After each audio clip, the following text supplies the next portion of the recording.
বাছবিচার ছাড়া ঋণের বড় উদাহরণ যেন বাংলাদেশ। বড় ঋণ গ্রহীতাদের প্রতি ১০০ টাকা ঋণের ৭৩ টাকা বিতরণ করা হয় বিনা জামানতে, অর্থাৎ জামানত আছে মাত্র ২৭ টাকা। ঝুঁকিপূর্ণ এমন ঋণের পরিমাণ প্রায় ১০.৫ লাখ কোটি টাকা। বিপরীতে জামানত রেখেছে মাত্র ২,৮৫,০০০ কোটি টাকা। আর ৫০টি বড় শিল্প গ্রুপের ঋণ ৩,৬০,০০০ কোটি টাকার বেশি। সাইদ আরমানের রিপোর্ট। আওয়ামী লীগ সরকারের আমলে দেশের ব্যাংকিং খাত খাদের কিনারে নিয়ে যায় তাদের সমর্থক এবং সহযোগী গোষ্ঠী।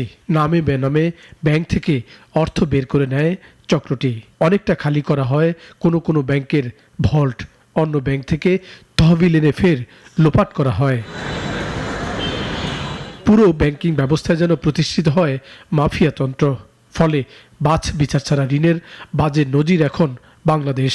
কেন্দ্রীয় ব্যাংকের এক প্রতিবেদন বলছে, দেশে বড় গ্রাহকদের ঋণ দেওয়া হয়েছে অনেকটা নথিপত্র ছাড়াই। বড়দের প্রতি ১০০ টাকা ঋণের ৭৩ টাকাই ছাড় করা হয়েছে বিনা জামানতে।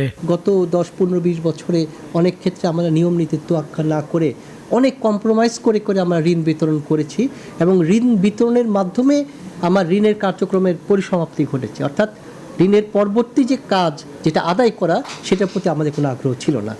বাংলাদেশ ব্যাংকের প্রতিবেদনটি পর্যালোচনা করে দেখা যায়, গ্রাহক প্রতি ন্যূনতম ৫০ কোটিও তার বেশি ঋণ পুঞ্জীভূত আছে প্রায় ১০.৫ লাখ কোটি টাকা, যা দেশের মোট ব্যাংক ব্যবস্থার মোট ঋণের ৬৩%। যদিও বাংলাদেশ ব্যাংক ২০ কোটি টাকার বেশি এমন সব ঋণ এখন খতিয়ে দেখতে চায়।